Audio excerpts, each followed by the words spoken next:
Banyak para peternak mengeluhkan kenapa anakan atau piyikan itu mati mendadak. Atau pada saat kendala ngeloloh, si anakan burung itu kemudian mencret dan sakit. Dan bagaimana juga kita bisa membentuk burung yang cerdas mulai sejak dini. Nah, kali ini Mbak Behen akan membahas bagaimana caranya kita lepas dari fase loloh dan membuat piyikan itu selalu sehat, juga terpenuhi semua nutrisinya dan cerdas otaknya sehingga bisa menirukan burung-burung lain. Kembali bertemu di channelnya Mbak Behen, jangan di skip, tonton sampai tuntas, insya Allah bermanfaat. Assalamualaikum warahmatullahi wabarakatuh. Bertemu kembali di channel Mbak Behen, channel yang membahas tentang burung kicau, mulai dari peternakan sampai membuat burung itu menjadi juara. Oke, Bolo.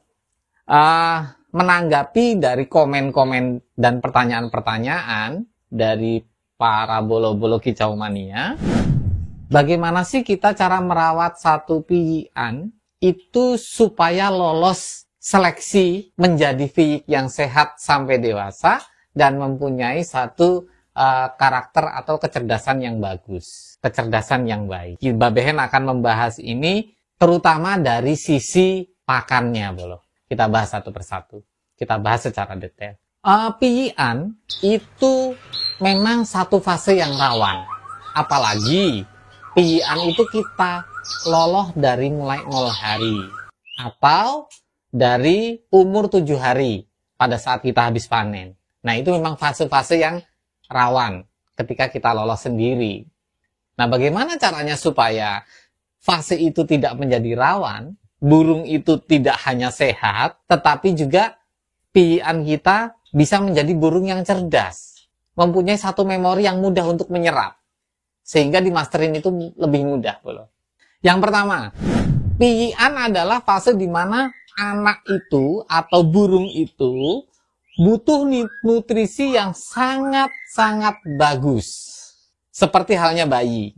Bayi manusia ketika diberikan satu makanan suplai susu yang bagus dan nutrisinya terpenuhi, kemungkinan besar bayi itu akan menjadi sehat.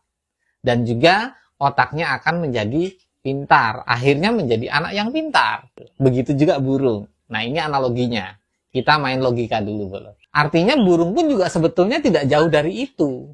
Cuman nutrisi yang dibutuhkan sama bayi dan nutrisi yang dibutuhkan oleh burung itu kan memang berbeda. Dalam hal ini, piyikan burung yang akan kita persiapkan untuk menjadi sehat dan kemudian cerdas, utamanya untuk dipersiapkan menjadi jagoan atau menjadi pendekar di gantangan, pendekar bahasanya kita ya, itu adalah burung yang cerdas. Kita mulai dari pakan. Pakan utamanya burung kicau, terutama pemakan serangga, Bolo ya. Itu kita siapkan adalah jangkrik, pasti. Itu menu wajibnya. Jangkrik, ada juga yang memberikan kroto, ada juga yang memberikan ulet.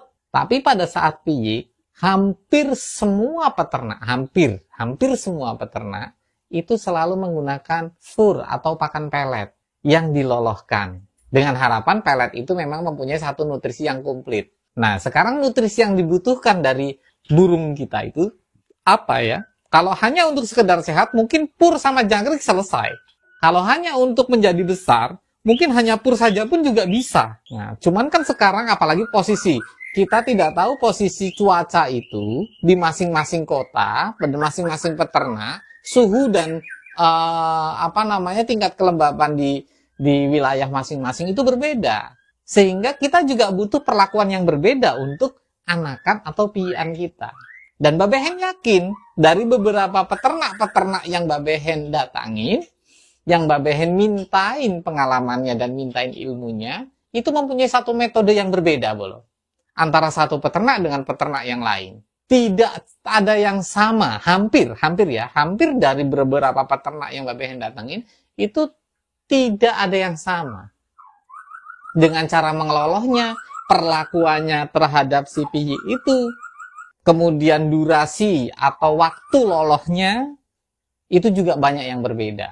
Nah, Babehen tidak akan membahas durasi berapa lama ya, cuma nanti sekilas akan disampaikan lah. Tapi yang jelas gini, burung piyi yang harus kita persiapkan untuk dia sehat adalah yang pertama, jelas dia harus kenyang, yang kedua nutrisinya beres. Nutrisi yang paling utama adalah protein, kalsium, kemudian juga untuk menunjang cerdasnya si burung itu butuh DHA, omega. Nah, ini ada di minyak ikan bolo. Jadi selain ada pur, terserah purnya apa saja. Bolo-bolo mau misalnya memberikan pur yang bermerek, monggo. Dicampur dengan jangkrik. Kemudian berikan dia vitamin sedikit. Vitamin bisa dengan berikan apa saja. Vitamin untuk unggas atau vitamin untuk burung piyi diteteskan, dicampurkan kepada purnya itu. Kemudian ditambah dengan kalsium. Kalsium bisa diambil, bisa didapat dari sotong misalnya. Bubuk sotong. Nah, itu bisa dicampurkan sedikit dengan takaran yang terutama ya tidak terlalu banyak. Dan jangan lupa dicampurkan minyak ikan. Aduk-aduk, nah, baru kita lolohkan. Nah, itu bisa menunjang selain nutrisinya terpenuhi, badannya sehat, tulangnya bagus, dan juga tingkat kecerdasan otaknya juga bagus. Nah, ini berlaku untuk musim yang biasa. Biasa dalam tanda petik itu tidak ekstrim loh. Bagaimana kalau misalnya kemudian kita ternyata mendapatkan satu musim yang ekstrim, dingin misalnya. Di malam hari dingin, di siang hari terlalu panas. Kita bisa siasati, bro. Caranya seperti apa? Jangkrik yang akan kita berikan, Babehen pernah bahas di masa yang dulu, di video-video sebelumnya, itu kita jadikan menjadi infus. Jangkrik yang akan kita berikan, jangkriknya kita kasih pakan jahe dulu. Kita berikan jahe di jangkrik itu, supaya jahe itu dimakan. Minimal 4 jam sebelum diberikan kepada piyian kita, atau akan kita lolohkan. Setelah dimakan, baru kita lolohkan. Harapannya seperti apa? Harapannya supaya suhu tubuhnya itu juga hangat. Jadi tidak hanya hangat dalam posisi lampu, tapi hangat dari dalam tubuhnya juga mendapatkan kehangatan. Kalau dari lampu kan hanya dari luar yang dia dapat ya, tapi dari pencernaan dalamnya dia tidak dapat.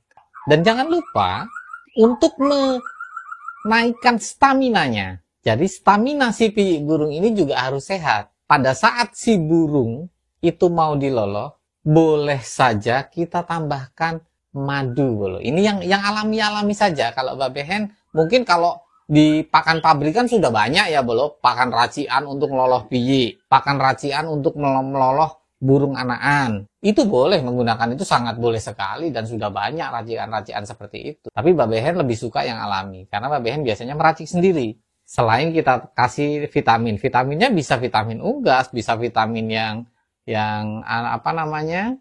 Pabrikan yang sudah ada mereknya diteteskan begitu bisa, atau minyak ikan kita kasih supaya si burung itu tambah cerdas. Jadi pada saat kita nanti itu burung sudah mandiri, Babehen yakin pertama kali mandiri burung itu dia sudah mulai ngeriwi ketika kita pakannya seperti itu. Karena pengalamannya Babehen seperti itu. Jadi burung mandiri awal di 1 bulan pertama dia sudah mulai ngeriwi-ngeriwi. Bahkan sudah mulai kasar-kasar. Nah itu sudah mulai kita masterin di malam harinya. Dan sebaiknya pada saat masteran itu memang mulai dari sejak dini. Terus apalagi sih yang perlu kita berikan kepada burung calon yang kita persiapkan untuk gantangan? Ya terutama pakan yang itu tadi. Selain itu pada saat kita loloh pun kita berikan masteran dulu. Ya walaupun hanya MP3 mungkin ya, kita berikan masteran MP3 saja, kecil-kecil supaya dia juga bisa mendengarkan dengan baik. Nah utamanya pakan alami yang membuat stamina supaya piyian kita itu sehat, itu jangan lupa diimpuskan kepada burungnya. Apa saja sih yang bisa menaikkan staminanya? Salah satunya yang misalnya tidak harus bermodal, itu adalah suketeki loh. Suketeki kan banyak tuh di sawah-sawah tuh. Kita bisa cari suketeki, kita berikan kepada jangkrik. Jangkriknya itu nanti baru kita kasihkan kita lolohkan ke piyian kita. Kunir atau kunyit. Itu juga bisa. Kemudian pelet berprotein tinggi. Bisa pelet apa saja. Bisa pelet ikan, bisa pelet burung, bisa pelet ayam, tapi yang proteinnya tinggi. minyak ikan pun juga bisa kita berikan ke jangkrik itu, kita ulet dengan pur. Jadi kita belikan minyak ikan di pur, kita pakankan ke jangkrik, jangkriknya baru kita kasihkan ke burungnya. Atau minyak ikan itu bisa kita suntikkan ke jangkriknya. Jangkrik itu setelah disepetkan minyak ikan tadi, kita lolohkan ke burung piyik kita. Tidak harus setiap hari untuk minyak ikan ini. Bisa 1 minggu 3 kali atau 1 minggu 2 kali. Burung itu semakin sehat. Dari pakannya dia akan rakus makan. Karena minyak ikan memang penambah nafsu makan.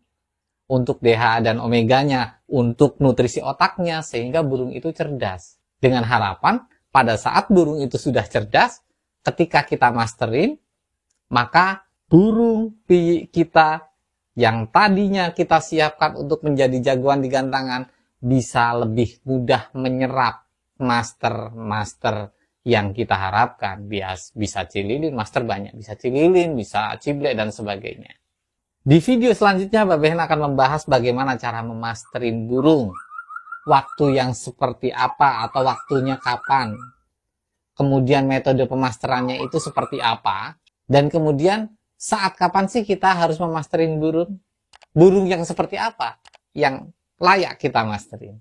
Akan kita bahas di video selanjutnya. Kurang lebihnya mohon maaf. Salam sehat satu hobi. Kicau Mania berkah untuk kita semua. Amin. Assalamualaikum warahmatullahi wabarakatuh.